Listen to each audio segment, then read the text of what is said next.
Welcome to Alaska Weather, a production of Alaska Public Media and the National Weather Service, Alaska Region. Produced and broadcast daily from the studios of KAKM, Alaska Weather provides complete forecasts, public, marine, and aviation for all of Alaska. Alaska Weather is made possible by the following sponsors.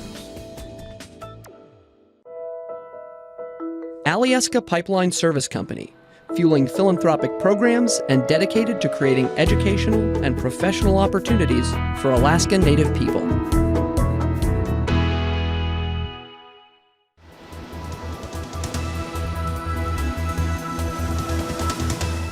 The National Weather Service. Hello everyone, and thanks again for joining us for this Monday's edition of Alaska Weather. I'm Dave Percy. On the chart here, starting out with the show times, no changes. APB 5:30, KUAC on 9.4 up in the interior at 5:30, 360 north, always at 7:30 and 5 a.m. the following morning. Alaska Public Media, and it all loaded up on YouTube for the entire show, usually before 8 p.m. Yesterday's satellite showed the next storm rolling into the western Bering here, coming across Shemya, just about at picture time there. They're experiencing frontal passage, a break out in advance with higher pressure here over the eastern Bering Sea. Still some northerly winds though coming down or sailing down from the Bering Strait, and then the mass of clouds there in the southern Gulf of Alaska, actually northeast Pacific here, rotating back in toward Kodiak Island, and also some moisture beginning to slide up into the Panhandle.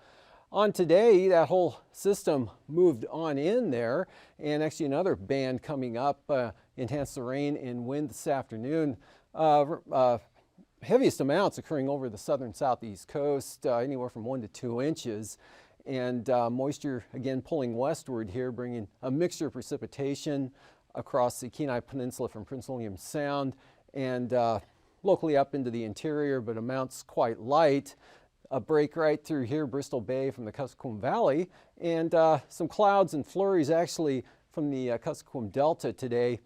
In fact, with that band right there, that brought a little bit of light snow into the southwest areas there. And this front right across the Pribilofs, down across the eastern Aleutians, gusty winds and rain associated with that, right up from Unalaska to St. Paul. And the clouds, again, stalling there as they reach the southwest coast. We had that one band dissipate that brought some flurries into mainly the Yukon Delta, extending down to the south, all dissipating throughout the afternoon. Some more flurries up here from the Seward Peninsula in toward the Noatak Valley, and a narrow band of light snow from roughly around the Koyukuk Valley southward here, getting mixed around the Cook Inlet area. And again, sleet, snow, light rain falling across the greater Anchorage area, as well as other locations here on the Kenai Peninsula. Rain, North Gulf Coast, and again, down across the Panhandle. Ketchikan picking up 2 inches in the last 24 hours, while Annette had about 1.5 inches. Kind of a variation here across the area there, with Klawock 1/2 inch, and by contrast up to the north, Juneau 0.05 of an inch, but Haines picked up roughly 1/2 inch of rain, again, all in the last 24 hours. Forecast for tonight, front moves in, weakens, or actually just pushes off out of the area. Rain changes to showers, but another trough beginning to approach the coast later tonight. May pick up the winds a little bit, but most of the moisture of that holding off until tomorrow. And look for rain to continue here for the North Gulf Coast, mixture inland, and areas possible again for Cook Inlet into the valleys. Areas of light precipitation throughout the night tonight, but again, nothing really heavy. Should be mostly dry there through the Tanana Valley, maybe a few snow showers along the Alaska Range.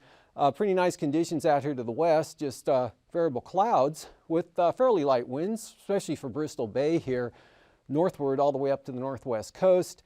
And then some light snow continues there for the eastern Arctic coast, or a chance of, across the north slope locally into the Brooks Range, and then a front pushing into the Alaska Peninsula from the west there. A little bit of increase in the wind and rain with that continuing and kind of bending back. Actually, this whole system pulling southward, so this front really pulling back from the coast. from what its position today to about this position by, say, 3 a.m. tomorrow morning, and some strong becoming northwest winds on the back side of that system, increasing to storm force winds later tonight from about Mchitka Island on out towards Shemya, with a lot of showers blowing in with the winds there. Drier conditions over the northern Bering Sea, of course colder temperatures, so whatever falls St. Lawrence Island northward there will be in the form of snow, but again, nothing heavy or significant expected at all. And then for Tuesday, tomorrow, north winds, not all that bad here with the Bering Strait. Cold air coming southward. Again, snowfall levels getting quite low down even across the Aleutians there. Look for some mixture rain and snow showers. Elongated trough right through here brings a chance of showers to the eastern Aleutians. Pretty narrow band though, so the Alaska Peninsula looking pretty dry. Northeast offshore flow here keeps it dry along the southwest coast. May pick up a couple of rain or snow showers over the Kilbrook Mountains, but dry conditions, some clearing from the Yukon Delta across the Seward Peninsula in along the northwest coast. And about the same pattern here up along the Arctic coast. East side seems to have the best chance of some light snow, but again, nothing very much. And then maybe along and mostly off the coast out to the west. Nice day here over the interior. Light winds, partly cloudy skies, say, with pick the clouds up south of the mountains there. And again here, a chance of rain and snow from Turnagain Arm eastward, mainly rain, Prince William Sound. Again, this system pulling northwards. Look for those east winds to pick up for the North Gulf Coast, pushing into the Panhandle. So after the break tonight, early tomorrow, wind and rain back in the picture for tomorrow afternoon with gale force winds. Looks like a wet afternoon anyway here for Kodiak Island, but the winds not very strong at all. For the Wednesday outlook, a different story with this front rolling up into about this position here. Winds will increase there. Out of the east, Kodiak Island, really 30 to 35 knots from there in the Barren Islands back across the North Gulf Coast with, again, no change here. Mixture precipitation, Prince William Sound, mainly into the Kenai Peninsula, downsloping Cook Inlet seeing less or lighter amounts, if anything at all, from Anchor Point on up to Palmer. Just north of there, maybe a few flurries in the Alaska Range. The interior staying snow-free again through Wednesday here. Maybe some light stuff over toward the eastern border. And break for the southeast coast here. Showers late in the day, winds and chances of precipitation on the increase. Looks like actually storm force winds possibly arriving on the south coast in the afternoon. And back out to the west. Again, cold air flowing southward right out of the Arctic up here. So snow showers all the way down to the Pribilof Islands, mixed rain and snow showers, gusty north winds across all of the Aleutians. Lightening up here as this ridge pulls eastward across the west central Aleutians, extending on up into the Russian Far East. And most of this moisture, it looks like at least through Wednesday, will stay north of the coast. Barrow will pick up the best chance of seeing any light snow associated with that. Otherwise, it's variably cloudy and winds pretty light here along the entire coastline up there. For temperatures this afternoon, shaping up like this across the Panhandle, 40s to near 50. Some areas in, like Klawock here up to 52, 50 at Sitka, and Juneau 46, 39 over at Cordova, and right around 20 here, Copper River Basin, Gulkana at 19, McCarthy 23. Gunsight 23, McCarthy at 20.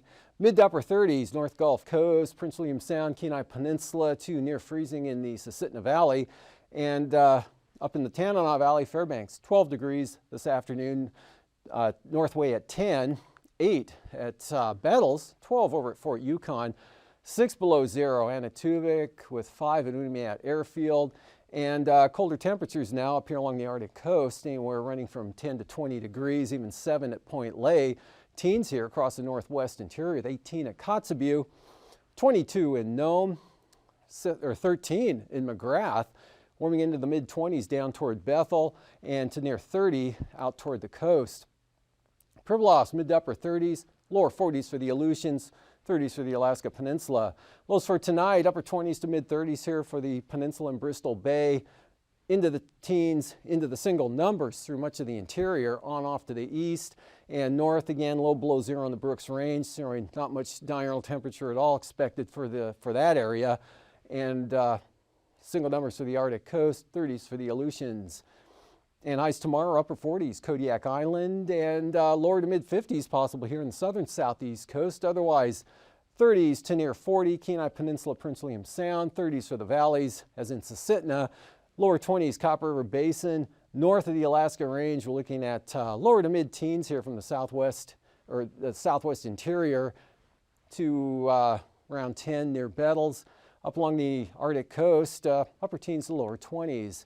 And for flying weather tomorrow, starting the day out, we're looking at some IFR here toward the eastern border, as well as up around Lynn Canal and Glacier Bay with marginal VFR south of there, all the way to Dixon Entrance and westward here, actually becoming IFR for western Prince William Sound, particularly Passage Canal. Marginal VFR up over a portion of the Copper River Basin, also along the Alaska Range extending down to Kodiak Island. IFR, eastern Arctic coast of the Brooks Range. Marginal VFR here is about all it's expected over the Bering Sea. For tomorrow afternoon, that stays kind of status quo out there over the Bering, maybe some IFR there around Unalaska Island. IFR looks like it expands along and north of the Brooks Range on out to the eastern Arctic coast. Basically VFR over the interior, some lingering marginal stuff here in the western Alaska Range, locally in the western Copper River Basin zone. Talkeetna is eastward a little. Marginal VFR to local IFR for the southeast coast, and not too bad out to the west. For passes, Anatuvik, moisture coming down from the north, starting out VFR, becoming marginal, especially on the northern entrance into the afternoon. Same forecast for Adigan. And for Lake Clark and Merrill, marginal VFR at times, trending toward VFR throughout the afternoon, and rainy, same forecast, marginal at times, but probably not the entire day. Windy though, VFR. Isabel, marginal, and Mentasta looks open, as well as Tanita, Portage, IFR, Chilkoot and White, IFR, the entire day. For freezing levels, 2,000 to 4,000 feet here right along the North Gulf Coast, down across Kodiak Island, and then of course in over the north central southeast coast. At the surface to the north, 2,000 feet down over the southern Bering Sea and near the Aleutians. At the surface there, right around or just northeast of St. Lawrence Island, on down the coast. Again, this for late tonight, early tomorrow morning. And for icing, a little bit possible here in the central Aleutians, a little more extensive area possible from the Pribilofs across the Alaska Peninsula, also the eastern Arctic coast, locally the North Slope up there, and from the Barren Islands, North Gulf Coast, light isolated, very isolated, moderate rime icing possible there, eastward to Yakutat, and down along the Panhandle. This area tending to move through in the afternoon. Another batch here off the coast that'll be rolling in tomorrow evening. Upper wind flow chart, or the jet stream, well to the south here, taking a turn to the north, big upper ridge over North America there, and 160 knots, but that cutting in across the Queen Charlotte's, mostly east of the southern Panhandle. Southwest flow aloft here for the northwest interior. And at 9,000 feet, we've got 50 knots southeast winds coming into the picture for the central southeast coast, 40 knots, and looks pretty windy, actually, even all the way to the north. Easterlies 25 to 30 for the North Gulf Coast. The interior, variable 5 to 10. And then these northeasterlies start out at about 25 here for the Chukchi Sea, picking up to 35 knots, turning northerly, 55 knots there across Adak, dropping back to 25 towards Shemya. 3,000 feet, same pattern, 20 to 30 knots here north of the Bering Strait, gradually increasing to as high as 65 knots there across the central Aleutians, and back a ways, dropping to 25 towards Shemya. Easterlies 35 cutting across the Alaska Peninsula. Lighter variable winds over the interior, and some pretty strong winds again here for the southeast coast, especially along the coast there, up to 50 knots, 40 knot winds right up there across Lynn Canal. Easterlies at 30 for the North Gulf Coast, 25 there for Kodiak Island.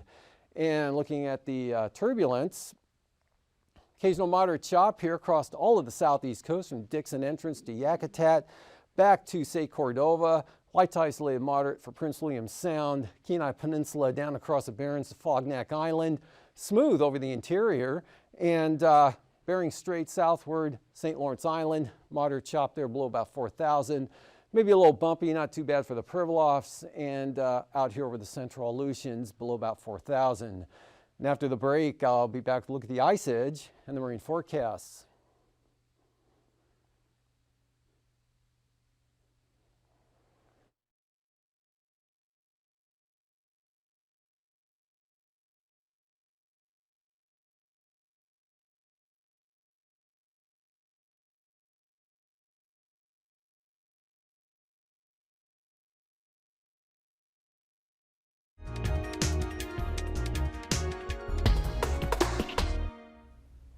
Good evening. I'm Harry Keeling, and on behalf of the Alaska Public Media and Alaskan Aviation Safety Foundation, welcome to Hangar Flying. We've been very fortunate the last couple of times. Clint Weiss has been on, and he's the Flight Standards Division Manager for Alaska FAA. And we started out by talking about CFIT and what CFIT was. We talked a little bit about why it's so concerning to us, and we talked a little bit about some of the examples of CFIT. But I wanted to bring Clint back for one more time to talk about a letter he wrote a few months ago, and then also maybe some best practices how we might reverse the trend with CFIT. Clint, welcome back. Talk a little bit about the letter. Well, Harry, as we saw the trend emerging, what we want to do was, number one, raise awareness of the industry, so that they would go back and take a look at their programs and do some internal evaluation themselves. And then what we want to do is actually go out and have a discussion with the industry, and then follow back around and see what we could learn from the industry as a result of their evaluation. We'd also had, by already having discussions with the Medallion Foundation and other operators, how they have strengthened their programs, we made some recommendations out there. And of course, one of the recommendations we made was, whenever possible, fly IFR. It's a very structured environment, and a lot of controls in place to assure safety. We also wanted operators to take a look. We recognize you can't fly IFR all the time. There's route structures out there that just are VFR routes only. So we want to make sure that operators looked at their special VFR programs. What were they doing there? Did they have good policy and procedures around that? We also suggested that operators take a look into developing VFR routes. We didn't have an IFR route structure into an airport. You develop a VFR, what we call VFR GPS route. You could program the route into your GPS, evaluate, analyze the route to ensure that you have proper terrain clearance, and fly it just like you would an IFR flight. We also wanted operators to take a look at their training programs. Flat light. What are they doing around that? What are whiteout conditions? Making sure that they have good training for on avionics equipment, so that the pilot's just not learning the equipment as he's flying. That they have good, thorough training. And then another training program that's been highly successful in Southeast Alaska has been Q-based training, and that program there really allows you teach the pilot to use visual cues along a route to determine visibility, so that they know when the visibility is falling below minimums, to turn around and go back or divert or do something different. Take a look at their operational control systems. Using flight risk assessments was another recommendation. And when you use that flight risk assessment, is management brought in at the appropriate time as the risk increases? To get their buy-in, or buy out, as the case may be, if they don't want to approve the flight. So those are some of the recommendations that we had made to the air carrier industry. On the GA side of the house, we as I said last time, that we took a look at some of the CFITs that we were seeing there are really not the horrific type of VFR into IMC conditions, but where they're VFR and they wind up hitting an obstacle on approach to a strip or hitting something on departure. Some of the interventions there could be as easy as, number one, always, and for both sides of the house, getting a good weather briefing. I mean, Alaska's got a great asset out there in the form of a weather camera program, and it helped the pilot, make good decisions about go, no go. Along with that, talk to somebody before you go about the area you're going to be going into. And then when you're there, do a reconnaissance. Take a look over the strip, but not just looking at the airstrip, but looking at the approach in, what obstacles are out there. And then once you get on the ground, before you depart, a lot of people go out and walk the strip. They're doing it to get, measure off, determine their decision point before they depart. But also take a look when you on the departure path to make sure there are no obstructions out there, so you don't hit those on departure. You may have to alter your flight path. So there's a lot of interventions there that people can again, it's flight risk assessments for the GA folks. Personal minimums. Yep. A lot of things out there that can enhance safety. Clint, I hope people are taking notes because you had some really good ideas, and I appreciate the efforts you're making to educate people to some of these things that they could be doing to avoid these CFIT accidents. Appreciate you being on the program tonight, and the last couple of times I appreciate what you're doing, and we're all in this together. So let's keep up the good work, and we'll educate folks as best we can. Thanks, Harry. Ladies and gentlemen, I hope you enjoyed tonight's program. Until next time, fly safe.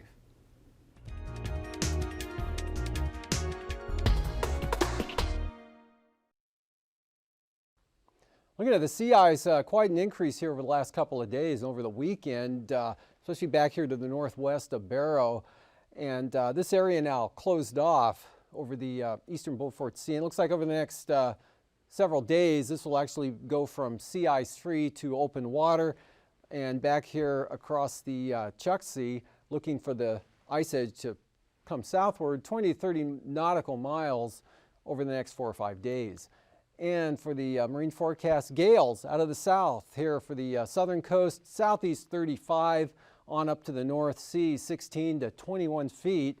Southeast 35, Clarence Strait, 8-foot seas, and southeast at 30 there for Stevens Passage. Much lighter out of the north for Lynn Canal in the morning.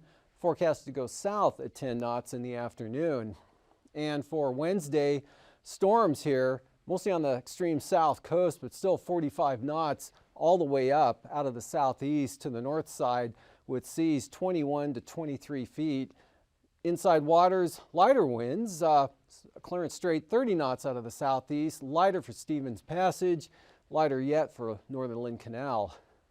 And for Prince William Sound, northern Cook Inlet, northeast 20, 4-foot seas, small craft advisory south of the Forelands, all the way down across Shelikof Strait, 20-knot northeast there on the east side of Kodiak Island. Small craft advisories become gales there on the North Gulf Coast with 14-foot seas. Then on Wednesday, big increase in the winds here, 35 to as high as 45 knots out of the east, 18-foot seas. Gales now across the Barren Islands and Kodiak Island, Shelikof Strait, up across Kamishak Bay, 30-knot winds, drop off to about 25. So small craft advisories across all of Cook Inlet on Wednesday with 7 to 10-foot seas. Bristol Bay tomorrow, northeast 25, east 25 for the Alaska Peninsula, northeast 20 from Castle Cape to Sitkinak. And the outlook for Wednesday, northeast 35, gales holding on here from Sitkinak to possibly Chignik, then northerlies at 30 knots on down the south side of the peninsula, east 25, Bering Sea side, northeast 30 now for Bristol Bay. Tuesday for western Aleutians, storm force northwesterlies here, 50 to 60 knots to the the central Aleutians here, gales on the south side and small craft advisories in across on Alaska Island. Then for Wednesday, northerly winds there, 30 to 35 knots, more in the gale variety here for the Adak-Atka area. Then a significant drop off here to the west as higher pressure, higher ridge here pulls into the western Aleutians, but still looking at about 30 knots from Amchitka over to about Adak with 14-foot seas. St. Lawrence Island, northeast winds 30 knots, right into the northern Bering Sea, 11 to 17-foot seas. Gales for the Pribilofs with 14-foot seas. And for Wednesday, those swing around to a northerly direction. Got freezing spray coming into St. Lawrence Island around that zone there. Otherwise, north 30, 11-foot seas across the northern Bering, all the way down to the Pribilofs. For the Arctic coast, east side 25 to east 30 knots with heavy freezing spray from the central coast all the way over to Demarcation Point. Light winds out of the east here for the west side, picking up northeast, north 25 down toward the Bering Strait. And then for Wednesday, northerlies 15 to 20 here from Wales on up to Cape Beaufort.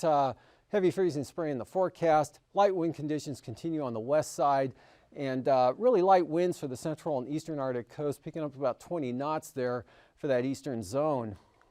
And for tonight again, front wind and rain Pribilofs shifting over to the Alaska Peninsula, but actually pulling back from the coast there as this whole center and storm system drops southward. And so clearing out here along the coast and dry, lighter winds all the way up into the Noatak Valley, eastward across the Kobuk Valley with some light snow chances there, Central Brooks Range on up into the eastern Arctic coast. Front pushes eastward, rain to showers, and chance of rain increases again along the southwest coast with this front tomorrow actually dropping southeastward there. Strong northerly winds, as I mentioned, storm force winds 50 to 60 knots, western shifting to central Aleutians, fair over the interior, rain along the North Gulf Coast, Kodiak Island pushing in toward the Panhandle once again with the increasing gale force winds.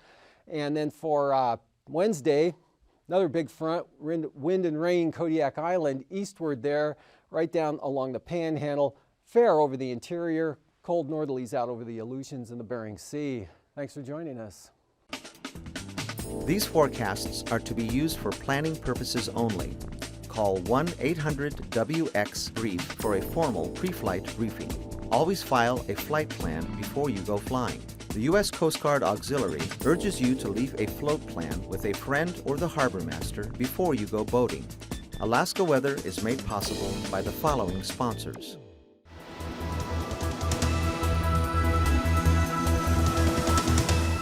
The National Weather Service. Support comes from the University of Alaska College Savings Plan, helping you and your child save for college every step of the way, from diapers to diploma. More information at uacollegesavings.com.